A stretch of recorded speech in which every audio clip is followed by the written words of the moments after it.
Welcome to Murder with the Missus. I'm Darren. And I'm Amy, and today we're going to tell you about Jason Landry.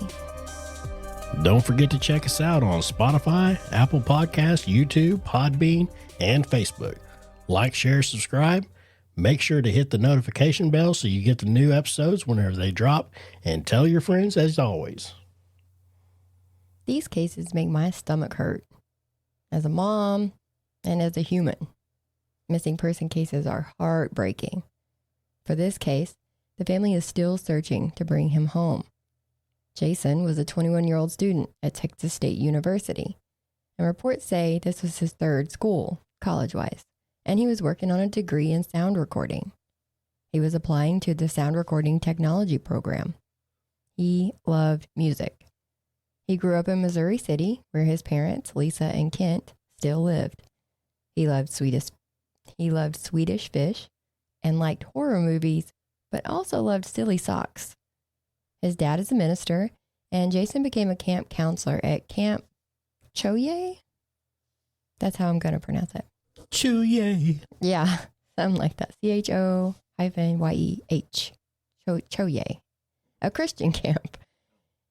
I guess I shouldn't have said it like that then. No. Choye. I don't know how you say that. That's Choye. Choye? Choye? I don't know. He was an extrovert who had plenty of friends. He lived in an apartment across from the school in San Marcos with a roommate and his favorite betta fish, Sparky. He would frequently visit his parents in Missouri City, which was about 2 hours and 40 minutes away. And when he would go, he would put Sparky in a tumbler to take the trip with him. On December 13th of 2020, Jason and Sparky were going home to Missouri City. His parents didn't know that he was coming that night, though. He was on a video chat with some friends about an hour before he left his apartment, and they did a screen recording of it. There's no audio, but looking at the video, you see Jason is getting ready to roll a joint. He is sweaty, and the friend said he was talking about psychedelics opening up his third eye. He and Sparky left the apartment at around 10:55 p.m., with the plan to stop at a friend's house in Missouri City to play some video games before he went to his parents' house. There was no moon on this night, so it was very dark outside. It was around 38 degrees with a wind chill of the mid-30s. Yeah, so chilly. Cold and dark. At 12:31 a.m., a volunteer firefighter found Jason's car in the 2300 block of Salt Flat Road in... What kind of psychedelics was it taking? I don't know. They said he was third eye. I don't know. But he was really, really, really sweaty. Like you could see the sweat stains under his arms. What kind of damn church camp is this? I don't think this had anything to do with the old church camp. Oh. I was like, man, you went from church camp straight to psychedelics to third eyes to...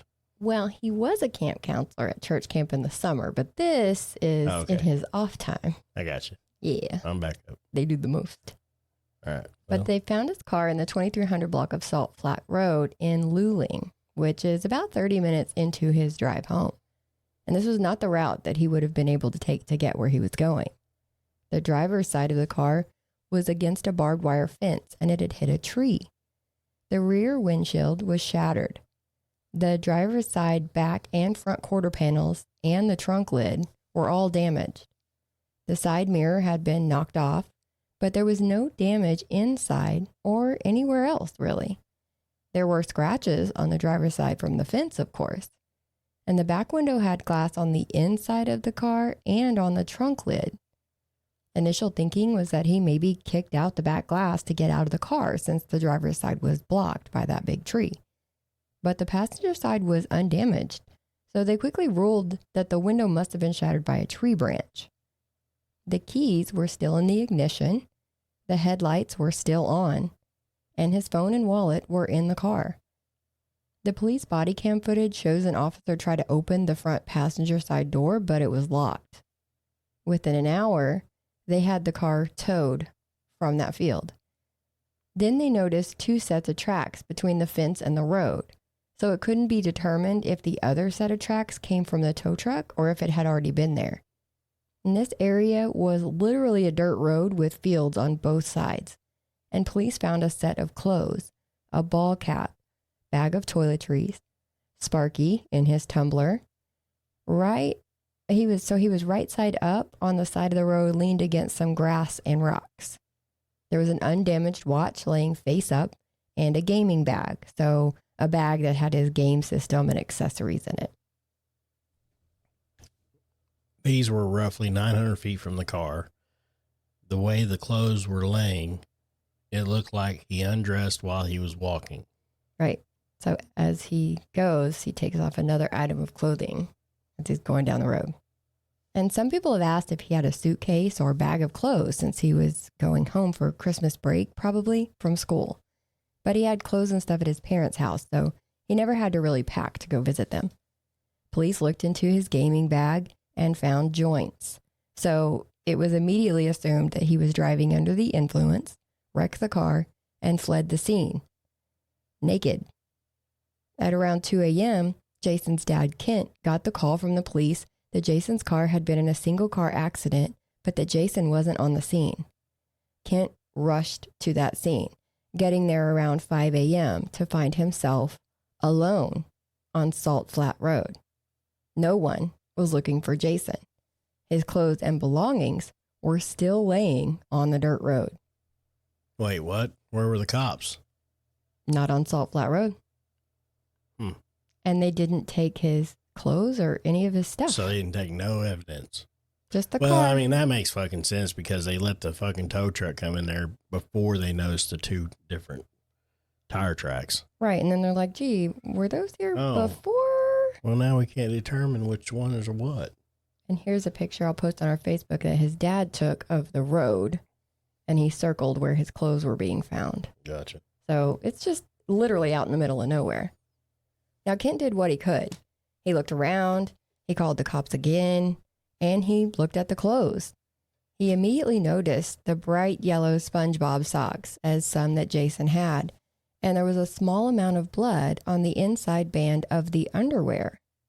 Understandably, since the damage to the car was mostly to the driver's side, I would assume that he maybe had some kind of an injury. Kent used an app on his phone to track Jason's phone, and its location was the impound lot where the car had been towed. He went there and was able to get the phone from between the driver's seat and the console. And this was because the highway patrol didn't really look inside the car much, and there were no restrictions on the car, according to the impound lot, as to who could and couldn't access it. Kent was the one who took the clothes and the phone to the police. When you have to make the cops take evidence, right? You're not off to a promising start on a case. No. So where was this at again? This is in Missouri? Wisconsin. Oh, you said Missouri City. Yeah, it's Missouri City, Wisconsin. Okay. Wisconsin. No. Sorry. Texas. I don't know where I got Wisconsin from. He was in Texas. We'll edit that out then. Yeah. So it's in Missouri City, Texas. Texas, yeah. Okay. Well, that's kind of weird. Yeah. Why would they not take, like I said, they saw that he had marijuana in his bag and was just like, oh, he's just a pothead. Oh, he's a smuggler. Yeah, he must be up to some. Oh, there is mention of the cartel. Oh, yeah? In this with his couple of joints he had in his bag. Oh, okay. So definitely he's a high priority. Right. Well, obviously not because they didn't take no evidence whatsoever. Nothing. I mean, because if they actually thought cartel, they would have took his phone. 100%. I mean. That's just a bigger bust. Why not? It only works in They your would have favor. took his game system and busted it open to see if there's anything hidden inside. That'd be a good place to hide. No, it's not. Don't hide your drugs anywhere. I'm just saying. I mean, back in the day, I had an uncle. He's long gone now, but he was known as the toy man. He was, yes. Yeah, he was the toy man. So you bought something off of him, and you'd hand him the money, and he'd hand you a toy, and anyway, you'd open the toy up, and there it is. There's your weed. Telling secrets. I don't give a fuck. He's gone. What's he gonna do to me? I'm not talking about him. I don't go down. Long gone. Allegedly. But it was cool. Allegedly. It was cool? I thought it was smart. Don't do drugs, kids. It was smart. It was smart. For his part. I'll give you that. It was I smart. mean, because that's what he did. That's how he made his money. That's like what you see on movies. And everything. But yeah, he was known as the toy man. I mean, he had all these damn toys in his car. It kind of looked weird because he had no kids and everything. And when people would buy stuff off of it, they give him his money and stuff, and he'd hand him this little fucking toy. I thought it was funny. Anyway. That works. It works. Yeah. I thought it was genius, especially for him. Allegedly. Allegedly, nothing. It would happen. No. We're going to jail. We ain't going to jail for nothing. What are they going to do? Nothing. They going to go dig his ass up and arrest him? No, they won't. Hell no. He's gone. Still can't condone the behavior. They had so many damn chances to get that man, and they never did. So what are they going to do? Oh, my God. What are they going to do? Nothing. They can't do anything. They can't do shit. It's done. It was many years ago. It's exactly. Done. But quit telling secrets. So the working theory changed to maybe Jason had a concussion, and that's why he took all of his clothes off and disappeared. Now, being naked in that temperature could also lead to hypothermia and paradoxical undressing. And this is where your body dilates blood vessels in a last-ditch effort to warm freezing tissue in your limbs. It convinces you that you are so hot that you remove all of your clothes trying to cool off. But doing that obviously causes you to lose more body heat. Finally, a search starts and includes Texas EquiSearch along with Texas Search and Rescue. They searched for 9 days straight with the usual helicopter, sonar, drones, ATVs, horseback, etc., etc. Cadaver dogs hit on a pond nearby, so they drained the pond but found nothing. And it was 4 days after the car was found that the police actually processed it. But with no evidence of a crime or foul play, they didn't actually process anything that they found in the car. They did pull surveillance and process the phone data, and they know that he was alone that night. He had been Snapchatting with an ex-girlfriend during his drive, and she verified that he was alone and that the clothes found on the road were what Jason had been wearing.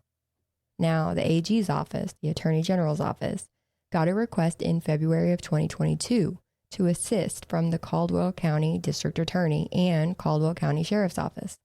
So this information comes from multiple agencies reviewing it. A geofence warrant was obtained, and news reports show that no other phones pinged in the area at the time of his disappearance. Digital data shows that he didn't have any plans to meet up with anyone on the way to Missouri City that night. Right, because that was another theory, was that maybe he had planned to make another stop before he went to his friend's house. But they couldn't find any text messages or secret apps that he would have had so he could message without it being on his phone, things like that. They couldn't find anything that showed he was going to meet somebody. Now, some speculate that this was, like we said, drug-related, and that maybe something went wrong, but they couldn't find anything, again, like text messages, private messages, secret apps, anything like that to show that he had been making plans for drug deals either. It did track him from his apartment in San Marcos to the intersection of Magnolia Street and Austin Street in Luling. His phone last synced to the navigation app Waze. Do you say that Waze? W-A-Z-E? That's what I thought, because if it's a navigation app, they really miss their mark if they don't call it Waze. Yeah, it's got to be. If it's it's Waze. Okay. Just before 11:30 p.m. Data from cell towers show he likely went straight at the intersection on Austin Street that took him to Salt Flat Road, when he should have turned onto Magnolia Street to get to I-10. And the data shows that he would have been traveling north, but his car was pointing to the south when it was found. I didn't see anything reported that there was any indication of him spinning out or turning around, but he could have realized that he was lost and turned around at some point on that dirt road. Within minutes of his estimated disappearance, he Googled, "How long can you live in the woods without food?" and "How long can you go in the wilderness?" Some say this is an indication that he may have went missing on purpose or was thinking about self-harm. But I can't rule out that maybe after the crash and him freaking out about being lost, Maybe he was trying to see what his odds of surviving were or something like that. It could be an indicator of his confusion after being injured in the crash, not calling for help and all. Who knows? No one in his life said that there was any indication of depression. He and his girlfriend did break up, but as they see from the messages, they were still friends. Rumors were wild with anything from getting into the car with him, someone getting into the car with him. Let's see here. Rumors were wild with someone getting into the car with him to at the intersection to drug deals. I gotta reread this. Rumors went wild with anything from someone getting into the car with him at that intersection to a drug deal with the cartel. Right. That's where the cartel comes in. Because he had a couple of joints, remember? So, he's obviously cartel. Well, trust me, the cartel's not going to show up just to give you a couple fucking joints. No, get your head out of your ass. Yeah, come on. It was also speculated that maybe hogs had got him while he was out in the elements with no protection. Regardless, there's been no sign of him since that night. In 2023, there was an unidentified man found unresponsive in the Bronx streets that started a bunch of speculation that this could be Jason. Similar to Brian Schaefer when we did that case where someone mistook him for someone else many years later. This man was not Jason. It was just a dude from Yonkers. I also came across a case of another woman with similarities to this case, but it was in 2013 in Fort Worth, involving 27-year-old Lindsay Gardner and her 13-month-old daughter, Haley. Lindsay was from California, and she married a man named Anthony. She was a freelance artist, but also taught 1-year-olds at the Early Learning Center for Travis Avenue Baptist Church. In April of 2012, she had made a post saying that she was pregnant and they were moving to Lancaster, California. It said, "Please pray for me and my family. My husband and I are going back to no home, no job, and pregnant." But they hadn't moved just yet. On January 12th, 2015, she left home with Haley to stay the night with her parents because it was closer to work. Right. That's what Anthony said. So he said he noticed after she left that she'd forgot her coat. He tried to chase down the car to give her a blanket, but he couldn't keep up with the car. Now, reading that, I had a lot of questions, like, why a blanket and not her coat? Was she going to wear the blanket to work the next day? Why not call her and have her come back and get it? It's 2015, not 1985. She would likely have had a cell phone. And why did they not talk for the rest of the night? Like, if I leave and I go to stay somewhere, I'm going to let you know I got there safe. Especially if it's like late at night, cold outside. That's just the rule. It's a rule come on now. So I had a lot of questions when he gave his statement. But maybe that's my suspicious mind. The next morning at around 8:30 a.m., a woman dropped her school-age kids off at school and was heading back when she saw a 1996 Toyota Camry that had went into a field and hit a tree head-on. She still had a young child in the car, so she didn't leave it to go up to the crash, but she did yell out to see if everyone was okay. When she got no response, she called the police. Now, when they went up to the car, they noticed that the airbags had deployed, but there was no one inside. A man came out to fix the fence that was hit along that tree line at 11 a.m. He came across a naked woman laying over a baby who was still strapped into a car seat. The baby was also naked. This was Lindsay and Haley, and they were about 200 yards away from the crash site. How the cops missed them is beyond me. They couldn't have searched the area at all. But when they were found, they did find that their clothes were staggered across the field between the car and the bodies, like they had taken them off as they were moving. So this, just like Jason's case, looks like she undressed while they were walking away. But in Lindsay's case, she was found near Bryant Irvin Road and Alta Mesa Boulevard, which is about 5 miles from her apartment. She only had a few scratches visible on her body, nothing that would have caused her death. Right, and she was so close to her apartment, it had to have happened very soon after she left. Another reason why it's weird that her husband never checked on her or she never He didn't question that she had never called him that night or texted. It just drives me nuts. But everyone waited for the cause of death that came in as hypothermia with paradoxical undressing. I did find that there was an incident in 2006 where a man with that same 1996 Camry was involved in a fatal accident, and his defense was that there was a recall on the Camrys for unintended acceleration issues. I guess the accelerator cable. That's actually a fact. Yes. So those Toyotas were known for just that because they have a computer. Basically, it's just a censored gas pedal. Okay. So whenever you push it, it tells another sensor up to on the throttle body to engage, and it tells it what distance the gas pedal is to tell you how much gas to give it, how much speed it's got to go. Yeah, or how much gas to give it. Okay. And so they actually had a lot of cases where these things were just revving up, and I mean there was a lot of these Toyotas that actually it was a big recall. Yeah. It was actually a big lawsuit. Yeah. Well, this was what this guy used as his defense because people died in the wreck and he had just accelerated into them. And so he's like, no, it was the car, I swear. But they were saying that, like you said, it was that cable. But according to prosecution, that recall was for a different year. That's the word I'm looking for. It was for Camrys that were not that old. It was not for Camrys that old. There we go. It was for newer style Camrys. So the man did end up getting 8 years in prison. Now, since this was the same year, make, and model of Lindsay's car, if that really was what happened, that could be what caused Lindsay's wreck too. But without the car being tested, there's no way to know. And as you can see, I already went down a rabbit hole because this is way into 3 different cases by now. Because this had me looking up Jason's car and possible recalls. And I could only see that Jason had a Nissan Altima, but not what year. Master of all things Darren, as you can tell, he knows a lot about cars, said that it looked like a 2011 to 2012 body style. And I found that some from that year did have a recall for the transverse link bolt.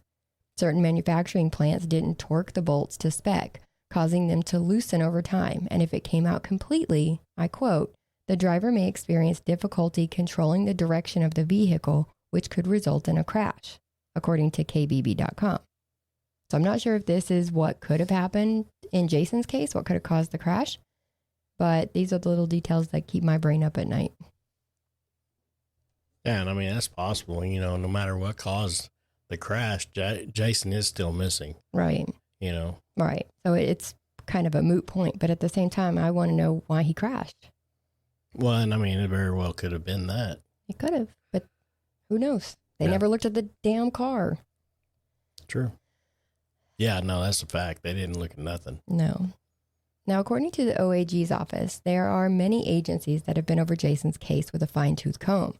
The OAG's Cold Case and Missing Persons Unit, the FBI, Texas Rangers, Department of Public Safety, Texas Search and Rescue, the Caldwell County DA, the Travis County Constable's Office. Multiple experts have looked at it, and nonprofit organizations. And they've all determined that all credible leads and investigative steps have been thoroughly pursued. This is still considered an ongoing and active investigation, though. According to Click2 Houston News reports, in 2002, they had already searched more than 50 square miles on the ground and hundreds more by air. So where is he? Where did he go? He could have only got so far on foot, which only causes more speculation of the hog theory. And the case, like many others, show that cops do the bare minimum in the most critical time, and not trying as hard because he had some weed on him is just ridiculous to me. Still a missing person. Do your job, or go find one you give a shit about. It's so frustrating.